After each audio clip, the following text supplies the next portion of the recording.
Hi guys, and thanks for joining me today. If you're new here, I'm Marilyn, and if you're returning, thanks so much for coming back. Now here in the last week or so, Lillian posted some pictures of a quilt that she's been working on in my Facebook group. She inspired me to make the same or very similar quilt. Now this quilt only takes 2 pieces of fabric, so what I'll use today is this beautiful fall print and a brown print to coordinate with it. I went ahead and converted the pattern to a digital pattern, and we're going to cut the fabric with my laser. So if that's something that interests you, sit back, relax, and let's get started. Now, as I go through the video, if you recognize this pattern, please let me know in the comment section below the name of the pattern.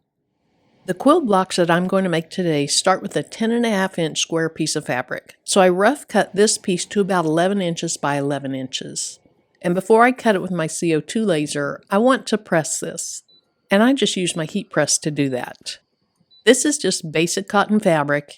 If you like to start your fabric for your quilts or use Material Magic, that's fine too. I've cut both types in the laser and they work very well. So now that it's nice and pressed, we'll put it in the laser. This laser is the X-Tool P2 CO2 laser. It's a 55-watt CO2 laser. X-Tool still sells a 55-watt laser, the P2S, but they've also added a new laser, the P3, and that's an 80-watt laser. The settings I'll be using today are for the 55-watt laser. Now I'll open the X-Tool software that runs the laser. I rarely design in this software, but you can. I prefer to use a design software and just bring my files in. I've been cutting quite a bit of fabric lately with my laser, and you can see those files here. For today's project, I'll start by clicking on New Project.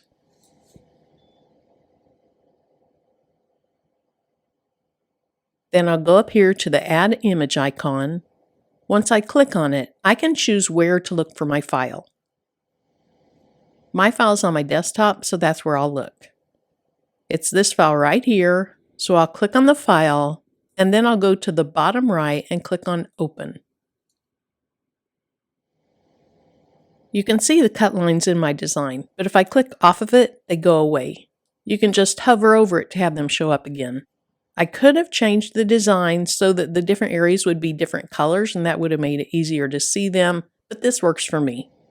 So I want to move the design over onto the fabric, and I don't have a lot of extra fabric inside because I didn't want to waste much fabric. To get a closer look at just how my design is situated on the fabric, I can click on this close shot icon.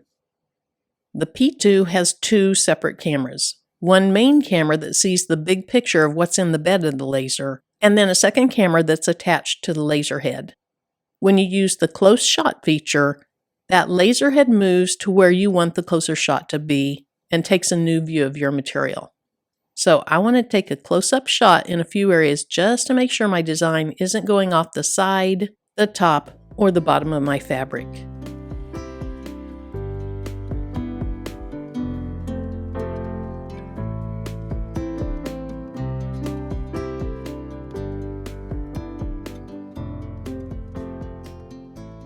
Now that I have my design where I want it, let's work on the settings. I go up to Unknown Material and click on it. I've just been using this 1/77 inch cardstock material, and then I adjust the settings, and I've had really good results. So I'll click on that, and then I'll click down here on Confirm. Now it's giving me this warning that the material I'm using could basically catch on fire and to keep watch over it. So I click on Got It. Right now this is set to the Engrave feature. So I'll go over here and let it know that I want to cut the material. Once I click on Cut, this causes the default cut settings for that material that I selected to come up. Now I did a lot of test cuts on cotton fabric, and what I found works great for me, whether the material is starched or not, is a power of 20% and a speed of 50. Now I'll click on the word Process so that I can cut the fabric. Once I click on Process, it gives me a preview of what will cut, and I have found this helpful on many occasions where something just doesn't look right, so I go back to fix it. In this case, it looks good, so I'll click on Start. Once I click on Start, I still need to go over and push that button on the top of the laser. Notice that these cuts are estimated to take just under 2 minutes. I absolutely love how fast I can cut out material with this laser, especially when I'm cutting out designs that require me to cut them out over and over. The little bit of time that it takes me to set up the cut in the laser is well worth it to get so much fabric cut so quickly, and of course those cuts are extremely accurate.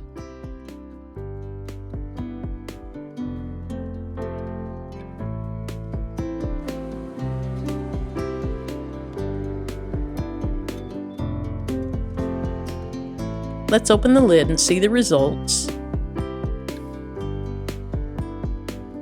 This is the waste material.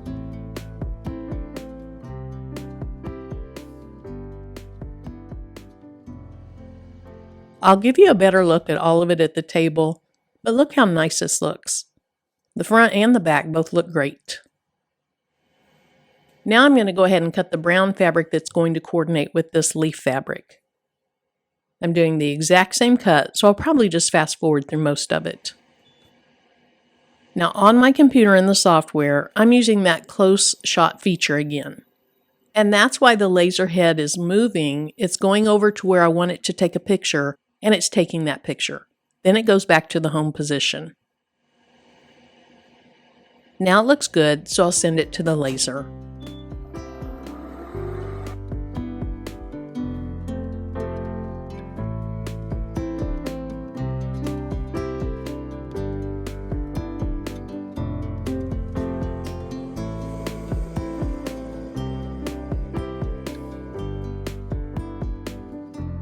Just like last time, this did a great job on cutting it. Let me go ahead and pick all these up. We'll go back to the table, and I'm going to show you how to put these blocks together. Here's all the parts and pieces of what I just cut out. And this is not meant to be a quilting video because I am very, very new at it, but I do want to put these together and show you kind of what it looks like. For each of the ones that I cut out, I have 2 triangles, 2 what I would call left-facing arrows, 2 what I would call right-facing arrows, and 2 little squares. I have the exact same over here. So let's start by putting down 1 triangle of the fall material. Then you put a little square here. From your other fabric, you put this right-facing arrow, and you put a left-facing arrow. And so your units, instead of full blocks, your units could be considered triangles. I think the way I would approach this is, I would sew this to this, so it'd be about like that. I'd sew this to this, it'd be about like that. And then I would sew this unit to this unit. But let's keep building on this.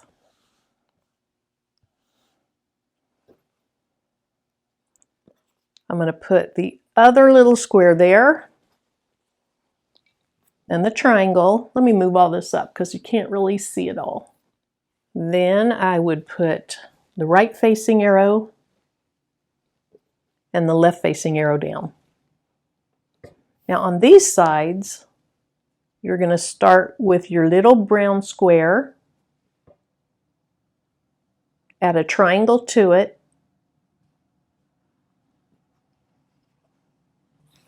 put your right facing arrow and put a left facing arrow. Then one more goes right here.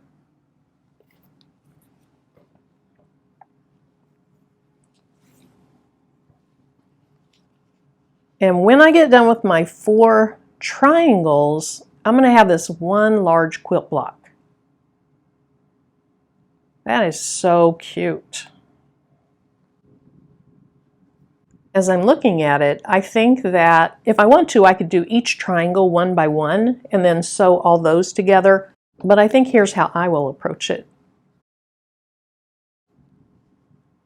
I'll sew these 4 parts together.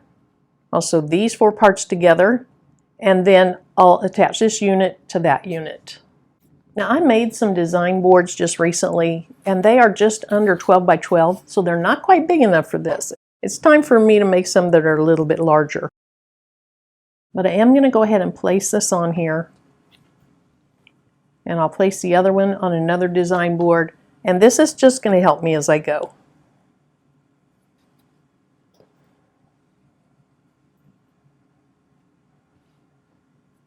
So I'm going to go sew all these together.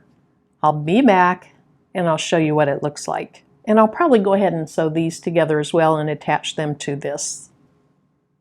Now I think I already told you that I'm new to quilting, so this is not perfect. Everything doesn't line up exactly the way it was supposed to, but I think this is beautiful. I am loving it. I think I'll make 4 of these, put them together, and have a nice little wall hanging. Now what I don't know is, will I put brown to brown here? Or on my next one, will I have turquoise against the brown? I'm not sure which would be best. If you happen to have a strong opinion about that, or an opinion at all, let me know what you think would be better. Brown to brown or brown to turquoise. So thank you so much for joining me today. I hope you enjoyed the video. If you have any questions, comments, or suggestions, leave them in the comment section below. Also, if you've tried this with a diode laser, let me know your results as well. I haven't tried it with one, but I've been thinking about it. So thanks again for being here, and I hope to see you in my next video.